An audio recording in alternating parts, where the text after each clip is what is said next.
تو لائیے دونوں جہاں میزان پر، ہو سکے تو لائیے دونوں جہاں میزان میں نے ایک سجدہ زمین کربلا سے لے لیا۔ اور اے کربلا کی خاک اس منظر کو نہ بھول، ترپی ہے تجھ میں جگر گوشہ رسول۔ اے کربلا کی خاک اس احسان کو نہ بھول، ترپی ہے تجھ میں لاشِ جگر گوشہ رسول۔ اور جو دہکتی آگ کے شعلوں پہ سویا وہ حسین، جو دہکتی آگ کے شعلوں پہ سویا وہ حسین، جو جواں بیٹے کی میت پہ نہ رویا وہ حسین۔ جو دہکتی آگ کے شعلوں پہ سویا وہ حسین، جو جواں بیٹے کی میت پہ نہ رویا وہ حسین۔ جس نے اپنے خون سے دنیا کو دھویا وہ حسین، جس نے سب کچھ کھو کر کچھ نہ کھویا وہ حسین۔ اور آگے کہتے ہیں کہ علی نے عبادت کیا ہے علی نے بتا دیا، عبادت کیا ہے علی نے بتا دیا، شہادت کیا ہے حسین نے بتا دیا۔ اور جنگ کی اجازت نہ ملی حسین سے، ورنہ عباس بتاتے کہ قیامت کسے کہتے ہیں، ورنہ عباس بتاتے کہ قیامت کسے کہتے ہیں۔ اور ایک شعر سنیے کہ ادھر نہ تیر نہ خنجر کمان باقی ہے، ادھر نہ تیر نہ خنجر کمان باقی ہے، ادھر ہر دہن میں زبان باقی ہے۔ عجیب جنگ ہے جنگ کربلا، جس میں ہوا جو قتل وہی خاندان باقی ہے۔ عجیب جنگ ہے جنگ کربلا، جس میں ہوا جو قتل وہی خاندان باقی ہے۔ امام حسین رضی اللہ تعالی عنہ کربلا کے میدان میں یزیدیوں کو سمجھا رہے ہیں، خطبہ دے رہے ہیں کہ یزیدیوں، کیا میں نے کبھی نانا کے دین سے دور ہوا؟ یزیدیوں کی طرف سے آواز آئی نہیں۔ امام حسین کہتے ہیں کیا میں نے کبھی پنجگانہ نمازیں چھوڑی؟ امام حسین کے اس سوال پر یزیدیوں نے کہا نہیں۔ امام حسین کہتے پھر یہ بتاؤ کیا کبھی میں نے گناہ کے طرف قدم بڑھایا؟ یزیدیوں نے کہا نہیں۔ امام حسین کہتے ہیں پھر کیا میں نے کبھی شراب پی؟ یزیدیوں نے کہا نہیں۔ پھر کبھی جوا کھیلا؟ یزیدیوں نے کہا نہیں۔ امام حسین کہتے ہیں کہ یہ بتاؤ کبھی میں نے ناجائز اور برائی کے طرف اپنا قدم بڑھایا؟ یزیدیوں نے ہر سوال پر نہیں کا جواب دیا۔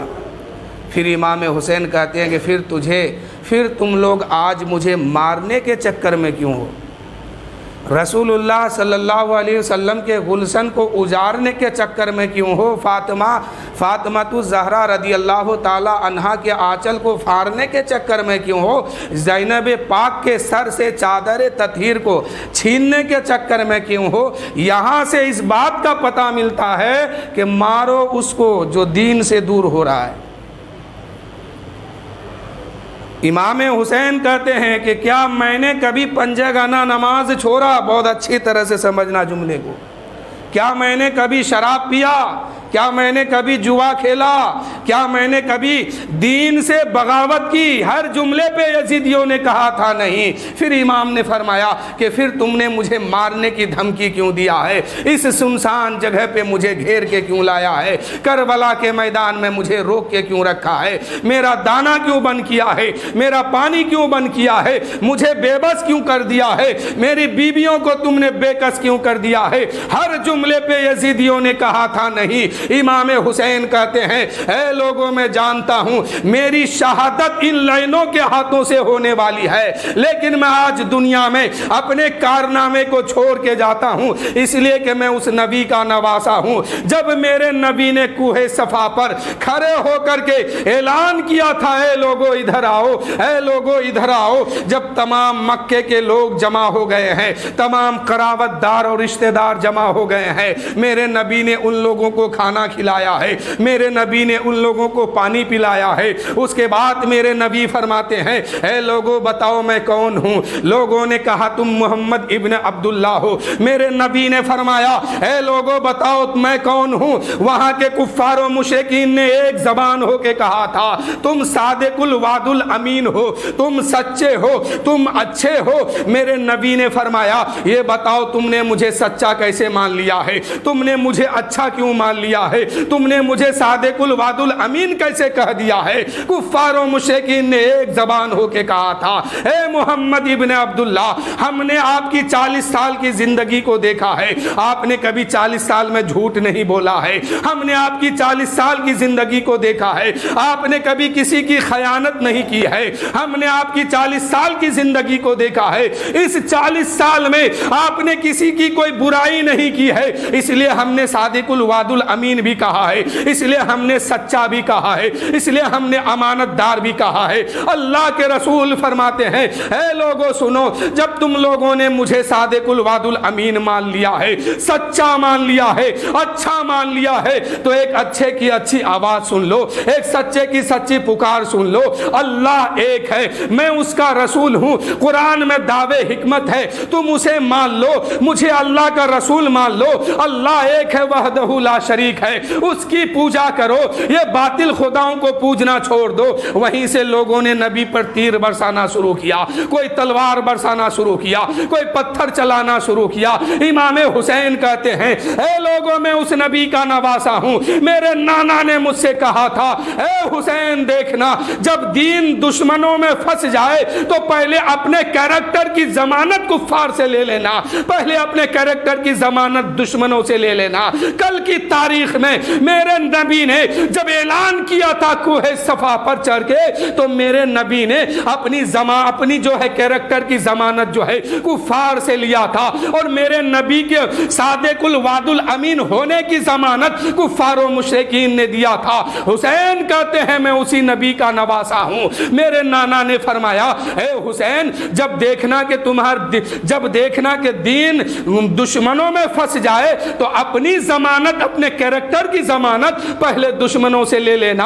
امام حسین پوچھتے ہیں اے یزیدیو یہ بتاؤ کیا میں نے کبھی نماز چھوڑی ہے؟ یزیدیوں نے کہا نہیں۔ امام حسین کہتے ہیں اے یزیدیو یہ بتاؤ کیا میں نے کسی کو گالی دیا ہے؟ یزیدیوں نے کہا نہیں۔ امام حسین کہتے ہیں اے یزیدیو بتاؤ کیا میں نے کبھی کسی کی امانت میں خیانت کی ہے؟ یزیدیوں نے کہا نہیں۔ امام فرماتے ہیں اے یزیدیو یہ بتاؤ کبھی میں نے جوا کے طرف قدم بڑھایا؟ یزیدیوں نے کہا نہیں۔ امام فرماتے ہیں کبھی میں نے شراب کے طرف قدم بڑھایا؟ یزیدیوں نے کہا نہیں۔ امام فرماتے ہیں کبھی میں نے بے حیائی اور برائیوں کے طرف قدم بڑھایا؟ یزیدیوں نے کہا نہیں۔ امام حسین کہتے ہیں اے لوگوں میں جانتا ہوں میری شہادت جو ہے ان لائنوں کے ہاتھوں سے ہونے والی ہے، لیکن میں اس دنیا کے اوپر اپنے کارنامہ کو چھوڑ کے جاؤں تاکہ کل کی تاریخ کوئی انسان میرا بیان کرے۔ جب کل کا ہندو، کل کا مسلمان، کل کا فارسی، کل کا سکھ میرا تاریخ بیان کرے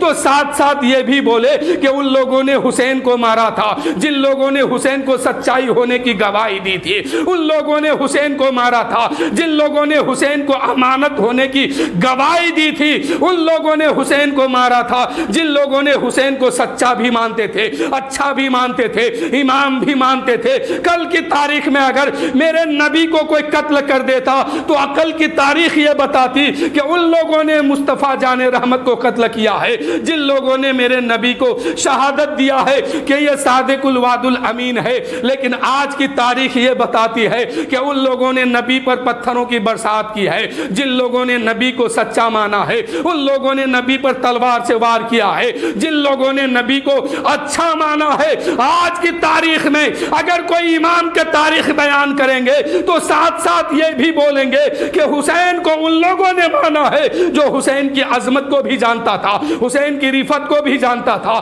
حسین کی بلندی کو بھی جانتا تھا، یہ بھی جانتا تھا حسین وہ ہے جس کو نبی نے اپنے کاندھے پہ بیٹھایا ہے، حسین وہ ہے جس کا گلا نبی چومتے تھے، حسین وہ ہے جس کو اپنے سینے میں بیٹھایا کرتے تھے۔ میرے دوستو حسین کا مرتبہ اگر سمجھنا ہو تو بس ایک جملہ سنو، جس کو اللہ نے جس کو اللہ نے پوری کائنات میں سب سے زیادہ افضل بنایا، سب سے زیادہ محبوب بنایا، ان کا نام ہے مصطفیٰ جان رحمت، اور وہ مصطفیٰ جان رحمت اپنے کاندھے میں حسین کو بیٹھا رہے ہیں۔ اب سمجھئے حسین کا مرتبہ کیا ہے، حسین کا وقار کیا ہے، حسین کی عظمت کیا ہے، جس کو اللہ نے اپنا محبوب بنا دیا، جس کو اللہ نے اپنا حبیب بنایا، جس کو اللہ نے آخری نبی بنایا، وہ نبی اپنے حسین کو کاندھے پہ لیتے ہیں، وہ نبی حسین کو اپنے سینے پہ بٹھاتے ہیں، وہ نبی حسین کا گلا چومتے ہیں۔ اب سمجھئے حسین کیا ہے، حسین کی ذات کیا ہے۔ حسین کہتے ہیں آج میں اپنی کارنامہ کو جو ہے دنیا کے سامنے چھوڑ کے جاتا ہوں، تاکہ کل کا سکھ، کل کا ہندو، کل کا فارسی، کل کا مسلمان میری تاریخ بیان کریں گے تو ساتھ ساتھ یہ بھی بولیں گے کہ حسین کو مارنے والا کوئی اور نہیں تھا، حسین کو ان لوگوں نے مارا ہے جو لوگ حسین کی عظمت کو جانتے تھے، حسین کا مرتبہ جانتے تھے، حسین کی رفت کو جانتے تھے، حسین کی بلندی کو جانتے تھے، حسین کی سچائی کو جانتے تھے، حسین کی امانت دار کو جانتے تھے۔ ان لوگوں نے حسین کو قتل کیا ہے۔ میرے امام نے خطبہ دیا اور خطبہ دینے کے بعد میدان کربلا میں آتے ہیں، ایک نعرہ لگاتے ہیں، حل من مغیث یغثنا، ہے کوئی جو میری مدد کرے۔ اے میرے امام، اگر مدد مانگنا تھا تو یزید سے مانگتے، سب سے بڑا بادشاہ آپ کو مدد کرنے کے لیے تیار تھا۔ جھگڑا کس بات کی تھی؟ جھگڑا بس اس بات کی تھی، حسین کا کہنا تھا اے یزیدیو، تم نے جس چیز کو حلال مانا ہے وہ حرام ہے، حرام ہے، اور یزید کا کہنا تھا ہم نے جس کو حلال کہہ دیا، اے حسین تو بھی کہہ دے، مہر لگ جائے گی، تم میرے خلافت کو قبول کر لے، تم میرے ہاتھ میں بیعت ہو جا۔ امام حسین کا کہنا تھا نہیں نہیں، شراب حرام ہے تو حرام ہوگا، جوا حرام ہے تو حرام رہے گا، تاری حرام ہے تو حرام رہے گا، جنا حرام ہے تو حرام رہے گا۔ یعنی یزید نے ان جملوں کو جو ہے حلال قرار دیا تھا۔ یزید کا کہنا تھا شراب حلال ہے، جوا حلال ہے، اپنی سگی بہن سے شادی کرنا حلال ہے، مسجد نبوی میں یا کسی اور مسجد میں بے وضو جانا، بے غسل جانا، جوتا پہن کے جانا، ان باتوں کو یزیدیوں نے حلال کہا تھا۔ امام حسین کا جنگ اسی بات پہ ہے کہ یزید، تم نے جس چیز کو حلال کہا وہ حلال نہیں بلکہ حرام ہے، حرام ہے۔ یزید کا کہنا تھا کہ تم میرے ہاتھ میں بیعت ہو جاؤ، میرے سامنے جھک جاؤ۔ حسین کا کہنا تھا نہیں نہیں، یہ سر جو ہے اللہ کے سامنے جھکے گا، کسی اور کے سامنے نہیں جھکے گا۔ حسین کا نانا نے ہمیں کوئی سبق نہیں پڑھایا کہ کسی کے سامنے یہ سر جھک جائے، یہ سر جھکے گا تو اللہ کے نام پہ جھکے گا، یہ سر اٹھے گا تو اللہ کے نام پہ اٹھے گا۔ امام حسین نے کہا حل من مغیث یغثنا، ہے کوئی جو میری مدد کرے، ہے کوئی جو میرا ساتھ دے دے، ہے کوئی جو میرے لیے میرے ساتھ آئے۔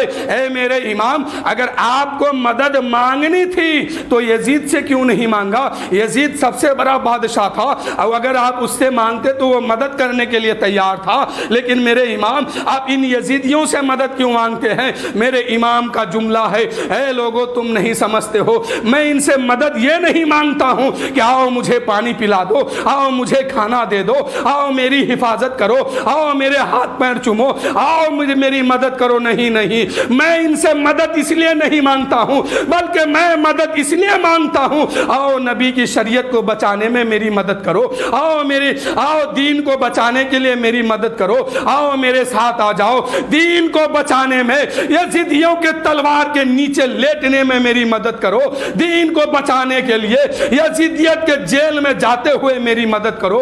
حسین کا کہنا یہی تھا حل من مغیث یغثنا، اے لوگو ہم ان سے مدد کھانے پینے کے لیے نہیں مانگتے ہیں، ساتھ دینے کے لیے نہیں مانگتے ہیں، بلکہ میری نظر یہ دیکھ رہی ہے کہ ان یزیدیوں میں ایک پاک روح ہے، وہ پاک روح اس یزید کے بھیڑ میں گھوم رہی ہے، اگر میرا نعرہ نہ لگے تو ہو سکتا ہے وہ پاک روح جہنم کا راستہ نہ لے لے، اس لیے اس پاک روح کو آواز دیتا ہوں حل من مغیث یغثنا، ہے کوئی جو میری مدد کرے۔